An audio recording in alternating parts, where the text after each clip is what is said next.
आज की कहानी में हम समय के मूल्य के बारे में एक महत्वपूर्ण सबक जानेंगे। हमारे साथ बने रहें अंत तक। एक व्यस्त आधुनिक शहर में लियम नाम का एक नौजवान रहता था। लियम बुद्धिमान और महत्वाकांक्षी था। उसके पास एक अच्छी नौकरी, आरामदायक अपार्टमेंट और बड़े सपने थे। हालांकि लियम की एक बड़ी खामी थी, वह समय की कदर नहीं करता था। वह अपने फोन पर घंटों स्क्रॉल करता, फिल्में देखता और महत्वपूर्ण कामों को टाल देता। उसके पिता अक्सर उसे चेतावनी देते, समय अनमोल है लियम, अगर तुम इसे बर्बाद करोगे तो बाद में पछताओगे। लेकिन लियाम कभी नहीं सुनता था। वह हमेशा सोचता, मैं इसे बाद में कर सकता हूं, बहुत समय है। एक दिन लियाम के मैनेजर ने उसे एक बड़ा प्रोजेक्ट दिया। यह उसका खुद को साबित करने और पदोन्नति पाने का अवसर था। हालांकि काम पर ध्यान केंद्रित करने के बजाय लियाम लगातार टाल मटोल करता रहा। मैं कल शुरू करूंगा, वह खुद से दिन पर दिन कहता रहा। जब समय सीमा आई, लियाम ने केवल आधा काम ही पूरा किया था। उसका प्रबंधक बहुत गुस्से में था। कंपनी ने एक महत्वपूर्ण ग्राहक खो दिया और लियाम ने अपनी नौकरी।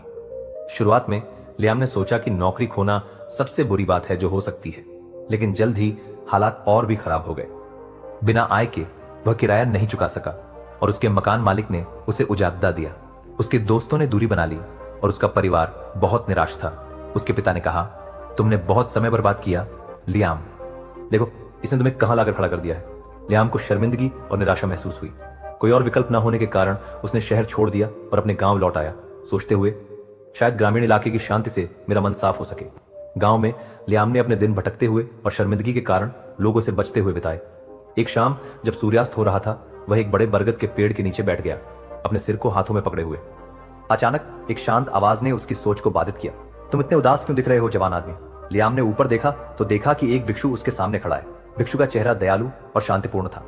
उसने साधारण वस्त्र पहने हुए थे और एक लकड़ी की छड़ी थामे हुए था। मैंने अपनी जिंदगी बर्बाद कर ली है, लियाम ने स्वीकार किया। मैंने अपनी नौकरी, अपना घर और अपनी इज्जत खो दी है। मेरे पास कुछ नहीं बचा है। साधु लियाम के पास बैठ गए और कहा, मुझे अपनी कहानी बताओ। लियाम ने समझाया कि कैसे उसने समय बर्बाद किया, अवसर खो दिए और सब कुछ खो दिया। साधु ने ध्यान से सुना और फिर कहा, तुम्हारी कहानी मुझे एक और आदमी की याद दिलाती है जो इसी तरह की मुश्किलों से गुजरा था। मैं तुम्हें उसके बारे में बताता हूं। साधु ने बताया, एक किसान था जिसका नाम टोनी था। वह मेहनती था लेकिन समय का सम्मान नहीं करता था। हर सुबह टोनी देर से उठता और अपने कामों में देरी करता। हमेशा कहता, मैं कल करूंगा। एक साल बुवाई के मौसम में टोनी ने काम टाल दिया और अपने बीज बहुत देर से बोए।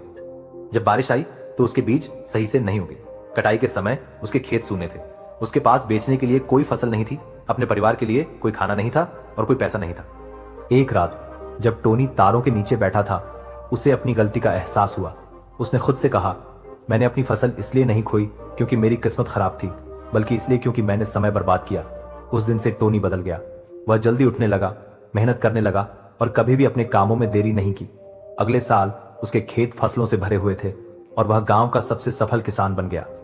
साधु ने लिया की ओर देखा और कहा, क्या तुम समझते हो मेरे बच्चे, टोनी असफल हुआ क्योंकि उसने समय की कदर नहीं की, लेकिन उसने अपनी गलती से सीखकर अपनी जिंदगी को बदल दिया। तुम भी ऐसा ही कर सकते हो? लिया ने पूछा, लेकिन कैसे? मैंने पहले ही बहुत कुछ खो दिया है। संत मुस्कुराए और बोले, तुमने सब कुछ नहीं खोया है।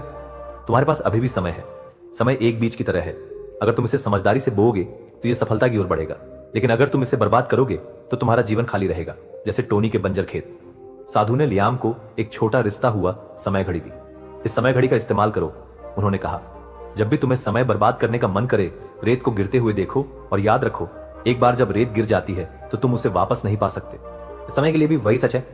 लियाम ने भिक्षु का धन्यवाद किया और रेत घड़ी लेकर घर लौट आया। परिवर्तन के लिए दृढ़ संकल्पित वह जल्दी उठने और अपने दिनों को सावधानी से योजना बनाने लगा। उसने अपने काम समय पर पूरे किए और ध्यान भटकाने वाली चीजों से बचा। धीरे धीरे लियाम ने अपनी जिंदगी को फिर से बनाना शुरू किया। उसने छोटे फ्रीलांस काम लेना शुरू किया और लगन से काम किया, अपने क्लाइंट्स को प्रभावित किया। जल्द ही उसे एक पूर्णकालिक नौकरी मिल गई। यह आसान नहीं था, लेकिन लियाम ने ध्यान केंद्रित रखा। उसने अपने परिवार से अपनी गलतियों के लिए माफी भी मांगी। उसके पिता ने उसे माफ करते हुए कहा, मुझे तुम पर गर्व है लियाम, तुमने समय का महत्व सीखा है। लियाम ने रेत घड़ी को अपनी डेस्क पर रखा। जब भी उसे समय बर्बाद करने का मन करता, वह रेत को गिरते हुए देखता और खुद को याद दिलाता, समय अनमोल है, मैं इसे बर्बाद नहीं करूंगा। देखने के लिए धन्यवाद। मुझे उम्मीद है कि आपको कहानी पसंद आई होगी।